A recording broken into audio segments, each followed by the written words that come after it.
Tony DeWitt here, Missouri Appellate Attorney, retired. None of what follows is legal advice. I'm here to do some video for you today to talk about an interesting subject on the law, and here it is.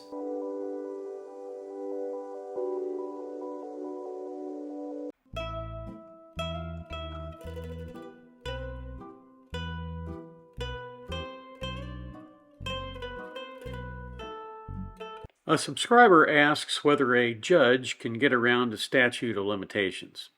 I don't really think she means judge. I think what she means is either a plaintiff's attorney or a prosecutor, because those are really the only two categories of people who are barred by statutes of limitation. So I'm going to talk a little bit about statutes of limitation here, and particularly the limitations on statutes of limitations, or perhaps more accurately, the limitations of statute of limitations. So the answer as to whether someone can get around them is yes in some instances and no in others. First, let's distinguish between the criminal law and the civil law. Under the criminal law, once the statute of limitations has passed, the defendant cannot be prosecuted. They can still be charged and they can still go to court, but when the defense makes a motion to dismiss the charge because of the statute of limitations, it's going to be granted and the prosecution will be ended. Often, when people know that they have broken the law, they will leave the jurisdiction. And often they'll adopt a different name and live in a different city far away, waiting for that statute of limitations to run out. Sometimes that works, particularly for low-level crimes and minor misdemeanors. But the police, in those instances, simply don't have the time or the motivation to track those people down. But larger felonies like bank robbery, armed robbery, that kind of thing, if they know who the person is that did it, then more likely than not, they're going to put out a nationwide alert, and sooner or later that person is going to be arrested. If they have already filed an action in the circuit court, a criminal charge against that person, the statute of limitations stops running when the charge is filed. Because the charge was filed within the statute of limitations, even though it may take another year to track the person down and bring them in, they're still going to be there. Even if the statute runs in the interim, they are still going to be able to be tried because the charge was filed in time. The same thing applies with an indictment. Sometimes the state will go and get a grand jury indictment, and they will leave it sealed. Now, usually they leave it sealed because they don't want anyone to know, so they can swoop in and arrest the person, and now they've got the charge filed before the statute of limitations runs out. But if for whatever reason they don't either issue a charge or they don't get an indictment before the statute of limitations runs out, then even if that person is later arrested, if the case hasn't already been initiated, the prosecution is going to be barred. The reason for a statute of limitations is for fresh claims. You want people's memory to be good when they come into court and testify, because people's appearance changes over years. When the person sits down in the defendant's chair and somebody is called upon to identify him, if he's put on 100 pounds and changed his hair color and maybe got a different hairdo, there's a good chance he won't be able to be recognized. There are problems that a statute of limitations, by requiring that the prosecution be brought swiftly, essentially eliminates. Some states have laws that permit tolling of the statute of limitations in a situation where the person flees the jurisdiction. When that kind of law is in place, the statute is held in abeyance and doesn't even begin to run until that person comes back into the state. But there are some thoughts that may run afoul of the constitutional right to travel. Now, you hear that a lot in the sovereign citizen cases, but in this case, it actually does hold some sway. You can't enforce a law against someone who exercises their constitutional right to travel. Now, of course, that constitutional right to travel is just as easily implicated in the interstate flight to avoid prosecution statute, but That has not been challenged yet. What happens when a state passes a law to change the statute of limitations after the statute has already run?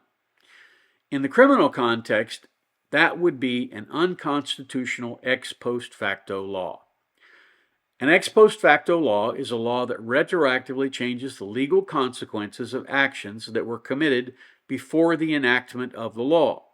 In other words, it either criminalizes an act that was legal when it was committed, increases the penalties for an offense after it was committed, alters the rules of evidence or procedure, and a statute of limitation is a rule of procedure, that make conviction easier for an act that was committed before the law was changed, and or it removes or reduces defenses available to the accused at the time the act was committed.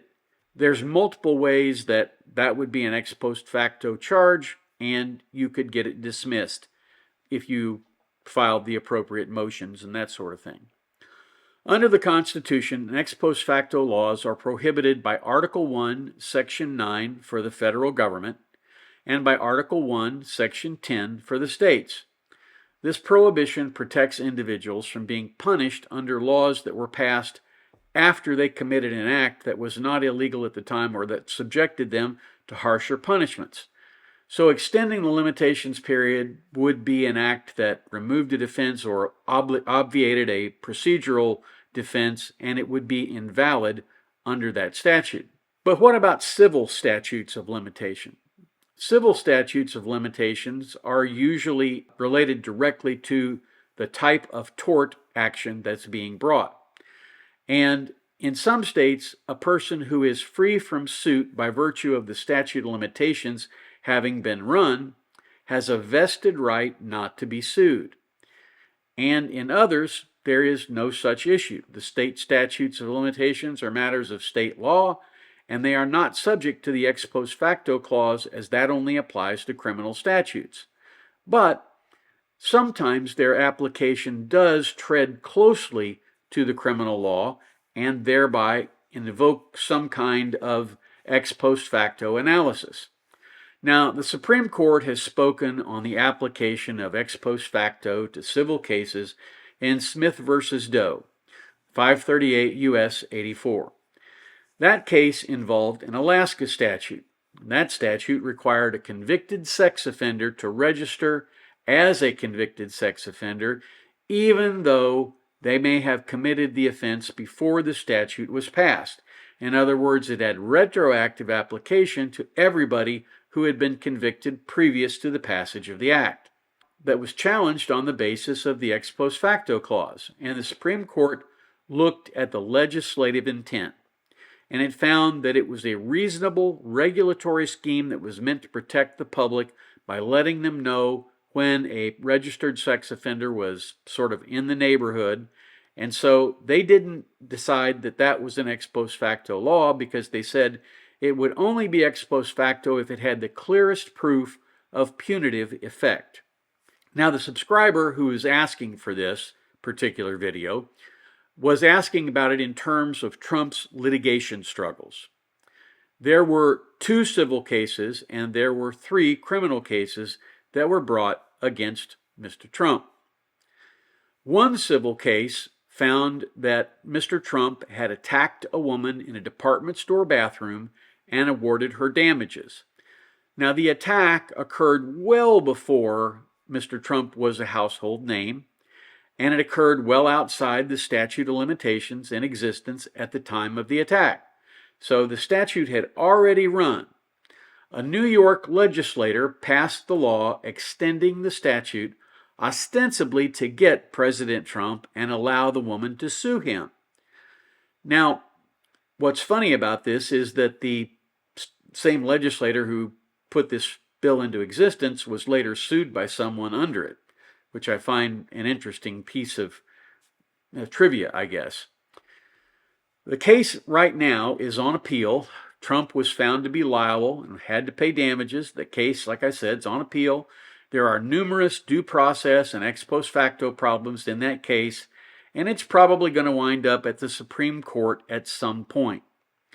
One problem with it is that it could be understood to be sort of what I would call a civil statute or a civil bill of attainder.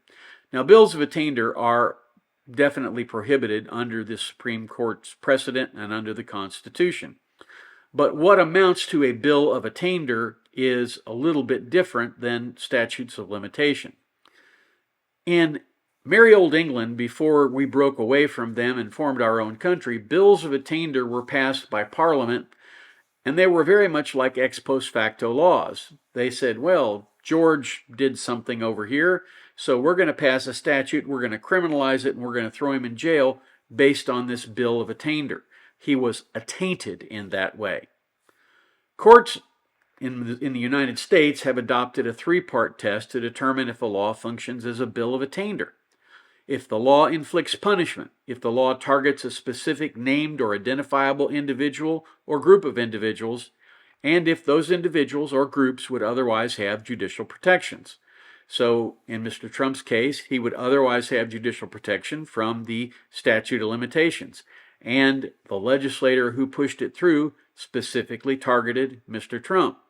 However, the law does not inflict punishment, at least not directly. Although you could find that a liability judgment for millions of dollars was, in that situation, a punishment of sorts.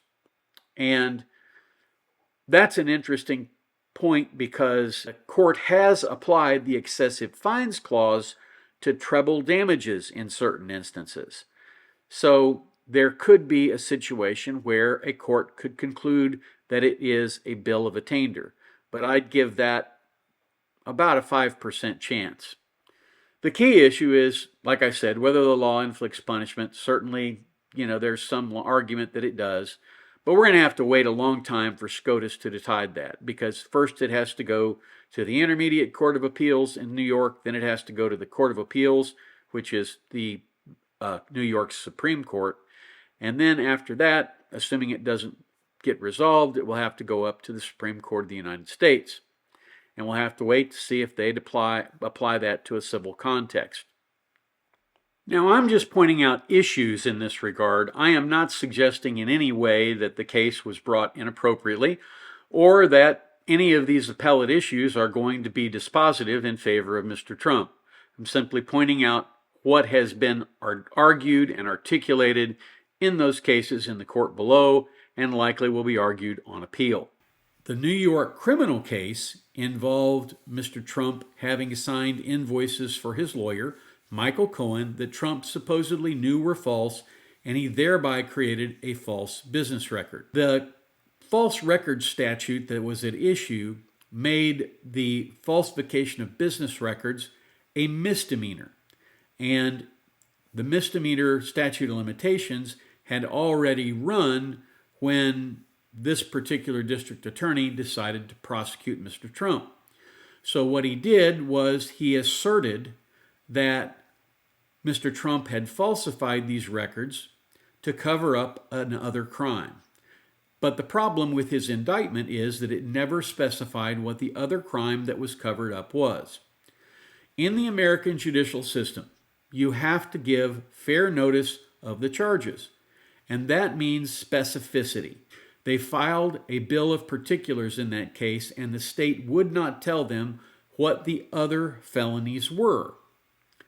So the jury was free to pick and choose from a list of about 4 or 5 different things that could have been crimes that Mr. Trump supposedly committed, and indeed he was convicted in 34 felonies. Now, legal commentators like Alan Dershowitz, who is a defense attorney, so he has a defense bias, have said that the case is untenable under constitutional law because there was no specification in the indictment as to what the other criminal acts were.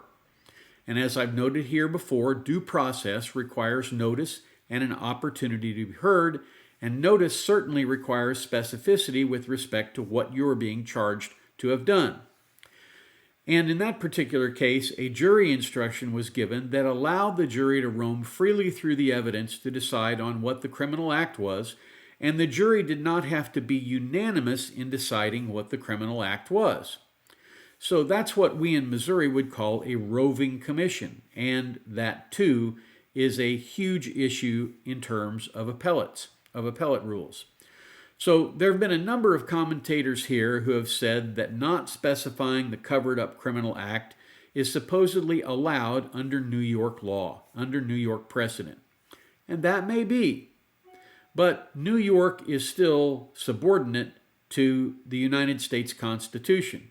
And the Second United States Circuit Court of Appeals has said that notice in an indictment of particulars is required.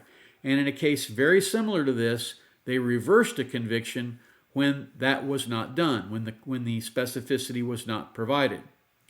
Now, it may be that this case is going to be reversed on that fact. I don't know. But one thing I do know is that even CNN's commentator Fareed Zakaria has said that the case would never have been brought against anyone whose name was not Donald Trump. When a liberal CNN commentator says that, it suggests that many people see this conviction as unfair. In this case, the statute of limitations for misdemeanors had run. Trump could not have been prosecuted for that. He could only be tried on the felonies, so there was a serious effort to mash the misdemeanors together with other crimes to create a felony. And I look for that one to be overturned at the Court of Appeals in New York or at SCOTUS if it ever gets there. And if the merger with the other criminal acts was not lawful, and the analysis suggests that it is not, then the misdemeanor statute of limitations had run and Trump should not have been subject to prosecution. So thank you for watching. Have a marvelous day. And if you have the opportunity today, do a kindness for someone. And then come on back down here tomorrow, join me at the beach, and we'll think about something else.